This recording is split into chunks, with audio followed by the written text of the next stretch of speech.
distinct honor to announce that Adam Purcell will serve as the new director of the Office of Community Wellness and Safety. In that role, Adam will lead our frontline violence prevention efforts in the city, taking on a major role in public safety here in Milwaukee. As many folks have had the opportunity to get to know Adam over the years, you know that he's a remarkable individual.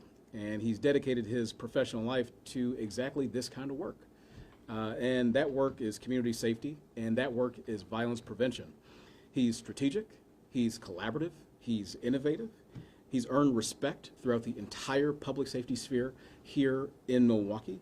And Adam's lived experience, having been convicted of a most serious crime, sentenced to a very lengthy prison term, and then just absolutely completely turning his life around. All this means that he brings unmatched perspective to this job and this work in our community. Now, the path to this announcement has been unusual. And we conducted a national search that brought us dozens of qualified candidates from near and far. Now, we previously announced 3 finalists, not including Adam, and each of those 3 candidates, they were all excellent. They were strong, and they were all capable as well. So just want to be clear about that. We also held public forums. Residents asked questions, they shared priorities, and that too added to this process, leading us to where we are here today.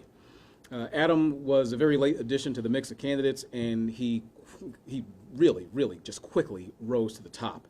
I'm impressed by Adam, and I'm confident that others certainly will be as well. As Adam takes on his new role, he'll have the chance to host a public forum to introduce himself to the city as well. But as I mentioned, Adam has been effective and is well known in the public safety sphere here in Milwaukee. So at this point, I'm going to ask our fire chief to come and say some comments about his relationship with Adam and what he thinks Adam is able to bring to this job. And then after that, you'll hear directly from Adam Purcell. So, Chief Lipsky. Thank you. Chief Aaron Lipsky, Milwaukee Fire Department. I came to know Adam quite accidentally, to be honest with you. And what struck me about Adam is the candor with which he speaks about what he was involved in going back. And I'm sure much will be made about this in the coming days here. But violent crime. And when you look at this side of it, this is what we need to be aiming at. This fixation we have on forever punishment for people who've committed crimes, he's done his time. He has completely 180'd and turned his life around. Who better to help others chart that course out of that lifestyle than somebody who has so successfully done that and has already dedicated his life to this mission? What does any of this have to do with the fire department, you might be wondering? This is what it has to do. We're on the other end of this not working. Every day we are going out and we're picking up and attempting to resuscitate the victims of violent crime, or we're patching the wounds. And it is, we came through a record-breaking year and we see the chart go like this, and we're doing everything we can. Adam came to our firehouses and sat with firefighters, which is not sometimes a super comfortable thing for somebody who's not a firefighter to do, to sit down and have the honest conversation. I was struck again by his sincerity and his candor and his ability to create connections with some of the saltiest, most burned out firefighters and paramedics who day in and day out are tending to the injured from crime. And to see the awakening even in Adam's face as he listened to the stories and how it impacts firefighters and paramedics, that really meant something to me, because a lot of people give what we do a lot of kind words and all that, but then when it's time to really support it, they kind of fall away. Adam has stuck with it, going so far as to even come in and cook for one of our fire stations for a meal. Little known fact, also a desirable quality, he's a chef. He's an incredible cook, which obviously marries him up nicely with the fire service. But when I heard this, I was blown away, because Adam and I were initially professional colleagues, and we've become friends, and he is really out there doing this work already. This is just a natural leap and let's cast the net wider, and let's keep solving the problem. So I'm just so grateful to be invited to speak here today, but also I get to introduce Adam to you. Adam.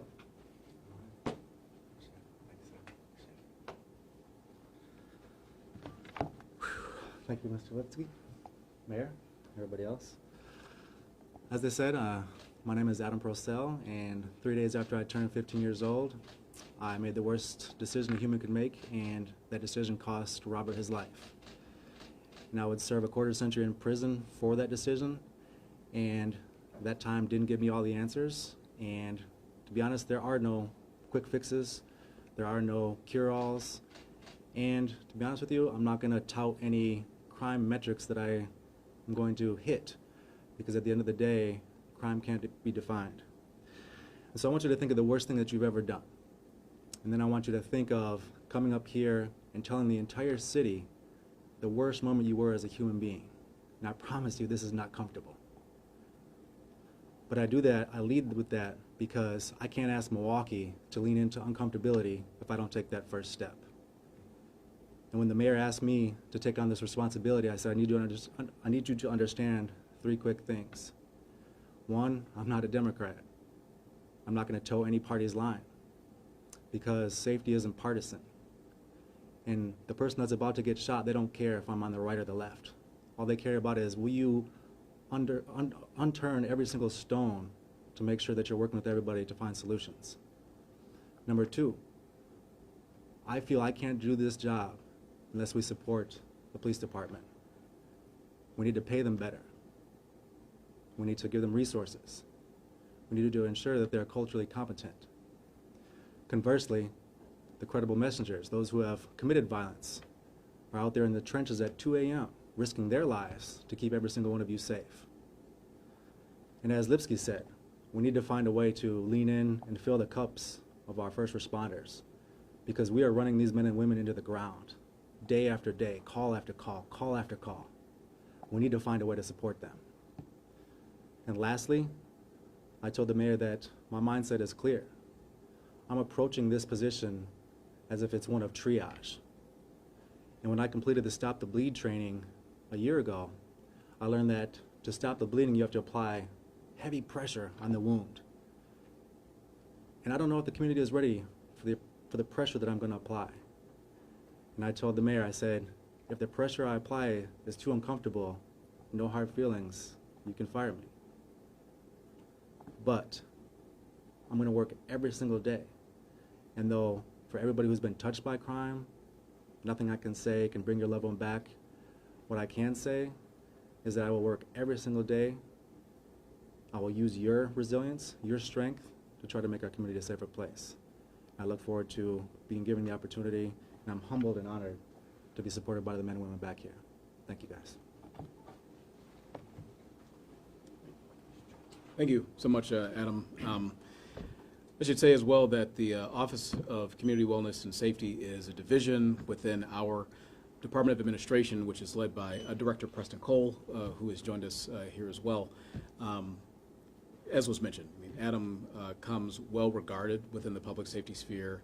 He's got an incredible life story that I think suits him well for this opportunity to lead in this way in our city. And I'm happy to have made the announcement today to have him to lead up our Office of Community Wellness and Safety. And with that, I'll take a couple questions if there are any. You mentioned Adam Rose really quickly. Was he a candidate at the time of the forum with the 3 other candidates? He was not a candidate at the time of the forum as the 3 other candidates. And again, to be clear, I mean, we had really, really strong candidates from across the country that applied for this position. But at the end of the day, it's my responsibility to make sure we have the right person in that position. And after having conversations with Adam, when his name began to get circulated in this, it became very evident to me that Adam was that right person. Would you know what is the budget for, or how much money goes to the Office of Community Wellness and Safety? I'll leave that to the director to talk about questions about budgeting for the office. Tens of thousands of dollars. And we have 15 different programs in DOA, from purchasing to our lobby corps, and of course to one of our newest programs that we continue to thrive, specifically under the leadership of this new individual, but not new to Milwaukee, is this Office of Community Wellness and Safety. So 15 different programs, millions of dollars. Mayor, just to clarify the prior comments there, so did Adam apply following the forums? And then kind of what made you open-minded, I guess, following the forums to, you had 3 finalists in place already. Can you just take us into your thinking a little bit more about how this played out? Sure. So there were applications, again, from literally all over the country for this position. Adam didn't directly apply. He had considered it, but did not initially apply for the opportunity. But then as we began to get to those finalists, Adam's name came to me, and I thought it was really, really intriguing. We began to have some conversations, and I had the chance, again, to speak to all the finalists, and then had the opportunity to speak to Adam as well. And listening to Adam, listening to the other finalists, listening to some of the community feedback from the public forums, it became to be really evident to me that Adam was actually the right fit for this position. When you say Adam's name came to you, was there someone advocating for him? There were more than one person who suggested that Adam is somebody that we ought to have a conversation with. And so we did have a conversation with them, and again, it just became more and more evident based on the totality of the facts, the public sessions we had with the community, Adam's position within the community as it is, the position that he's in with the public safety sphere in Milwaukee. You heard the chief's comments about him. I think other folks who were not able to make it here today, whether they're in the police department, the courts, or the places, they would have very similar comments to say about Adam. And look, I think Chief Litsky pointed this out very, very well, right? Somebody who made a terrible decision or had a terrible thing that happened that they committed, that served their debt to society, and then turned around and is working to improve the community, is working to give back. That's the sort of person whose lived experience, I think, brings a lot of value to a position like this, and that's exactly what Adam brings to this opportunity. You mentioned the community forums a few times. For those that went to the forums, Sure. took the time out of their day to get to know those 3 candidates, what would you say to them after picking somebody outside of those people that they got to know and perhaps were looking forward to? Yeah, and I understand that. At the end of the day, it's my responsibility to make sure we've got the right person in this position. And I had the opportunity to speak to all the candidates, and they were all very strong candidates, and I appreciate their application. But at the end of the day, I've got to make the right decision for this office and for the city, and that's what I did. So I'm asking people to trust my judgment. I'm asking people to trust in Adam and the work that he will do in delivering for this community in terms of the Office of Community Wellness and Safety. Question for Adam, what does success look like for you in the next 3 to 5 years? I don't think we can define what that looks like. The easiest metric that people use that I feel is flawed is, did somebody go back to prison and victimize somebody else? I don't think that takes into account, is somebody thriving? I don't know that it's quantifiable to understand, is somebody thriving? And it's easy to say there's X amount of homicides, there's X amount of non-fatal shootings.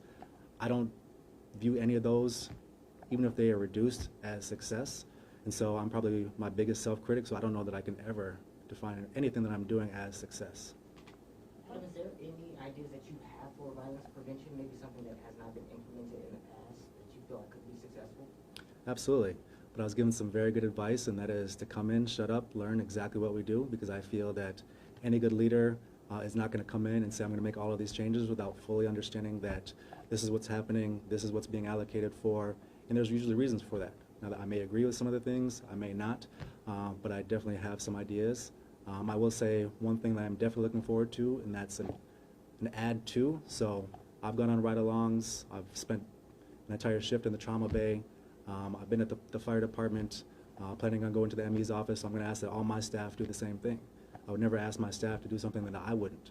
But if we're going to be making recommendations and policies for first responders, for police officers, for those at Freighter, we have to understand what they're going through. And to me, perspective is the ultimate commodity. What do you expect your first few days and weeks to look like in this position and implementing changes? First, I tell myself to breathe. It is an honor, it's humbling to have the weight of a community.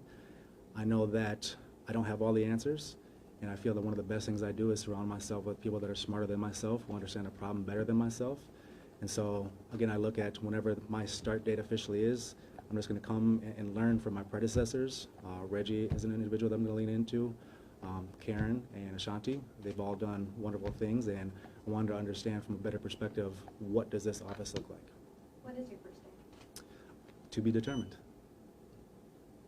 And then perhaps for the mayor, obviously Ms. Tyler works for the office currently. Is she going to be staying on in a role with the office? It's my hope that Karen stays with the city.